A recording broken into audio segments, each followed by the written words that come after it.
This is me, and this is my daughter, Sutton. Last year, we built our very first project together in the shop, and I decided to turn this into a yearly tradition. Last year, we kind of just goofed off, but this year, well, we're still goofing off, and we're building something she can use for the rest of her life, maybe even pass down to her kids someday.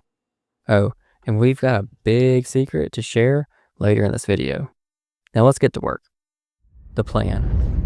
When it comes to my daughter, she is 100% girl, meaning she likes anything shiny and sparkly.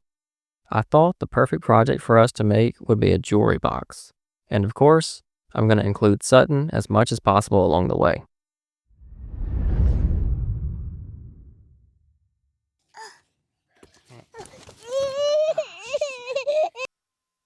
Oof, yeah, it's okay. Okay. Okay. All right, let's try that again, baby. Okay. Oh my gosh. Starting the video with my daughter falling down the steps definitely wasn't in the plan.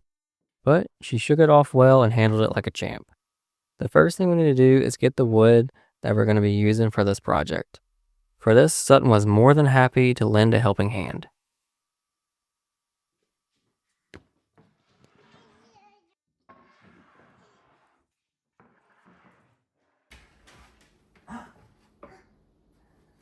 Oh. Oh, what color is this? Yeah. Look, we got to take our cut list, Gosh. map out all of our parts. When it comes to mapping out all the parts, there's nothing better to use on this rough lumber than chalk. Not to mention that Sutton loves playing with chalk, so this definitely kept her engaged. This step of the project is more about making sure I have enough wood and less about mapping out the exact pieces that will be cut. After we get all the parts mapped out, I'll have to do the next steps without Sutton. A 2-year-old and power tools don't mix well. I'll use my tools to mill this rough lumber into usable boards.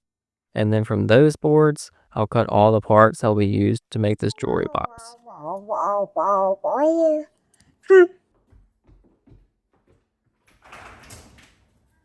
I've had this cherry wood for a few years now. I always knew I'd use it for a special project, and this one just feels right. But much like this wood, Sutton's story started years before she ever made it into the shop with me. My wife and I got married young, 23 and 21. In 2021, we decided it was time to grow our family. On a trip that same month, my wife had some health issues, and when we got back, she was diagnosed with PCOS. We were told by her OB doctor getting pregnant would be difficult, but that was about it. A year and a half went by with no success. So in August of 2022, we met with a fertility specialist. And that's when we learned IVF was our only option. 2 months later in October, my wife had a procedure called an egg retrieval, where they go in and get eggs out of her and place them in a petri dish to be fertilized. The doctor then took my specimen and used that to fertilize said eggs. Then our babies grew for 7 days, going from an egg to an embryo before they were cryopreserved, which is just a fancy way of saying they froze them. Once that was done, then all that was left was the embryo transfer. This is where things got hard on us. We had 2 different transfers set up that were canceled the day before we were supposed to go in. We had multiple doctor visits leading up to each attempted transfer where things looked great, and then all of a sudden, unexplained, things didn't look good anymore. That's when the doctor would cancel on us last minute. After 2 canceled transfers, things weren't looking great. Emotionally and financially, we were just drained. This is where we started to lose hope on having a family. The hardest thing that I ever had to do as a husband was go through this with my wife and know that this isn't something that I can just fix. We kept thinking this would never happen for us. Despite those feelings, we never stopped though. On the 3rd try, we had the same results, and with the odds stacked against us, our doctor said, "Let's go for it." Then came the longest wait of our lives. 1 week, 7 days, 168 hours. 10,080 minutes. However you want to look at it, it felt like a lifetime. But on Mother's Day, 2023, we finally saw the second line. The test came back positive, and that tiny embryo became the little girl you see in this video. If that journey taught me anything, it's this. You can't always fix everything. Sometimes we just have to be there to walk through the tough times together. So I got all the parts cut for the jewelry box. Now tomorrow I'll get Sutton back in the shop and we can get this thing put together. So hopefully she is excited and this glue up doesn't become a total disaster and mess, and hopefully she doesn't like throw a temper tantrum or something. But we're going to see how this goes. Well, either way, you'll see it. You can enjoy it, laugh at me, laugh at my struggle, whatever happens. So we'll see.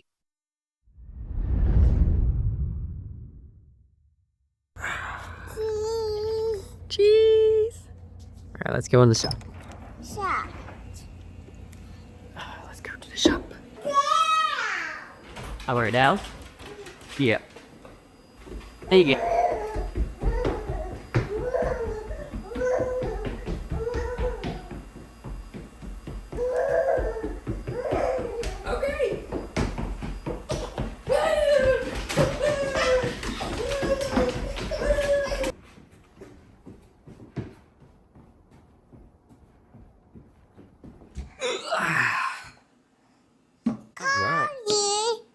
So look, today we have to do something a little different. We're going to take this, and this, and this, and this, and this. We're going to put all this together. You think we can do that? Something's not right. Hold on.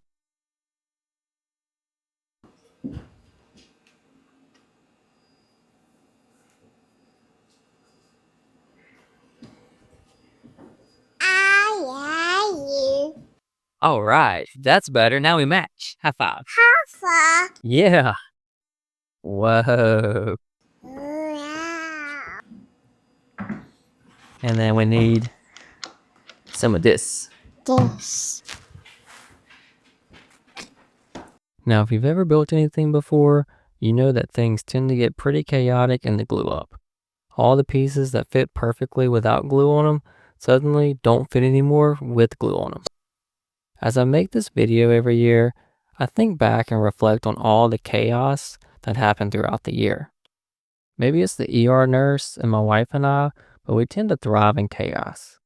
We decided this year that we would build our forever home. For a normal person, that's chaotic enough. But remember that big secret we had at the beginning of the video?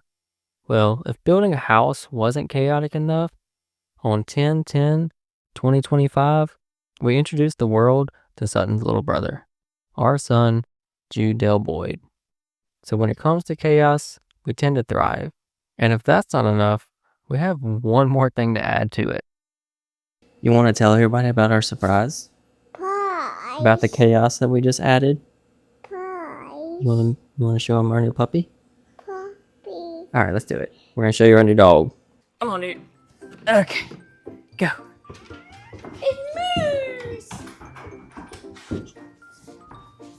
It's Moose. It's Moose.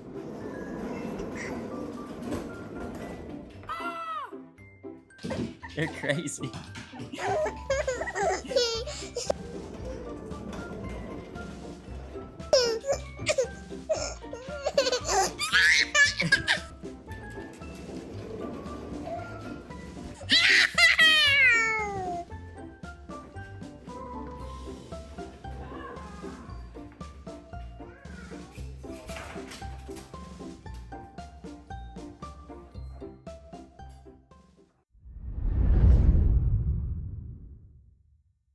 Last time I was in the shop, Sutton and I were able to get this box all glued together.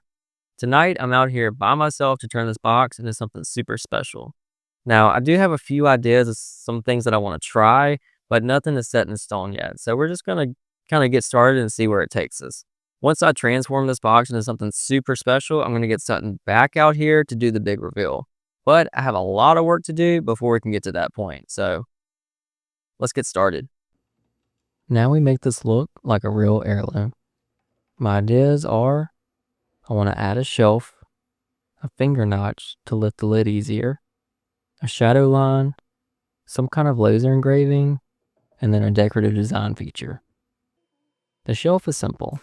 I planned this from the very beginning. The shelf is going to essentially double the amount of storage in this jewelry box.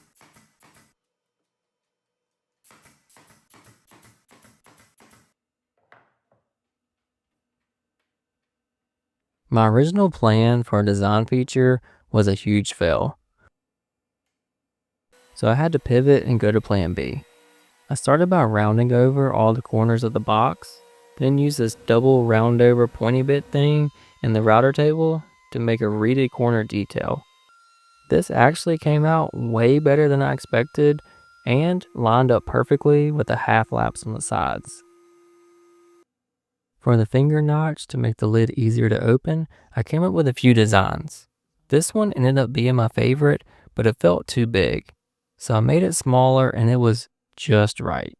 Then I had to cut out 2 more and glue them all together to make a template. I then used double stick tape to glue it down to the front.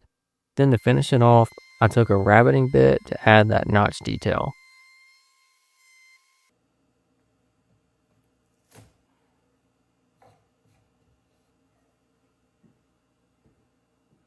For the shadow line, I brought the box over to the table saw and added a small rabbit all the way around the top.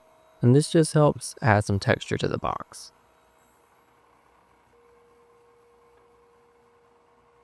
For the laser engraving, I figured the inside of the lid would be the perfect spot. I wanted to do something timeless that she wouldn't grow out of. So I kept it simple but sentimental and used the quote, "You are my greatest treasure." Once I had all the decorative features done, I had to lightly sand all the parts before moving on to my favorite finish. I use this wipe-on polyurethane for just about everything. It brings out the natural tones in the wood without making it look plastic. The color of this wood is absolutely perfect for a girl's jewelry box. I don't think I could have picked any better wood for this project. Now I just have to let the finish dry before I can move on to the finishing steps.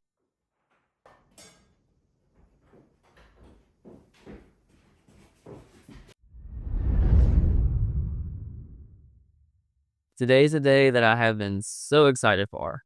I get to bring Sutton out and show her her finished jewelry box. Now, obviously, I can't show her the box like this, but we're going to get this box all put together.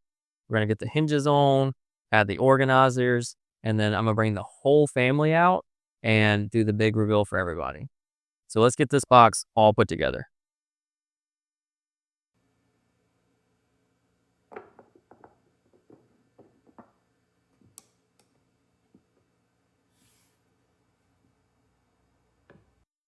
So I almost forgot the most important part. I have to get some jewelry to go in this jewelry box. So I'm going to go steal some of that from my wife and we'll get the whole family out here for the big reveal. So let's do that. Got a prize for you. Yeah, are you excited? Come on, Mama. You ready? Ah. Yeah. Oh, look how pretty. You open it. Here, open it. Put your hand right there. Right here. Right here, like this. What is that? Oh, Jewelry. that's so pretty. Look, what does that say? It says, "You are my greatest treasure." Necklace. Can we let it go? Yeah, you can let it go. Look how pretty. And look, watch, ready? That's for all your jewelry. There's more. What is that? Necklace and your what? What What is that? That's your bracelet. Bye. You want to wear it? Here, I'll put it on you. Look, Mama's got that same bracelet, huh? Y'all match. Necklace. Oh, you look so pretty. Can you wave bye-bye to everybody? Bye-bye. Bye. Say thanks for watching. We'll see you next year. Well, kisses. Bye. Mwah. Mwah. Bye. So when are you gonna make me one?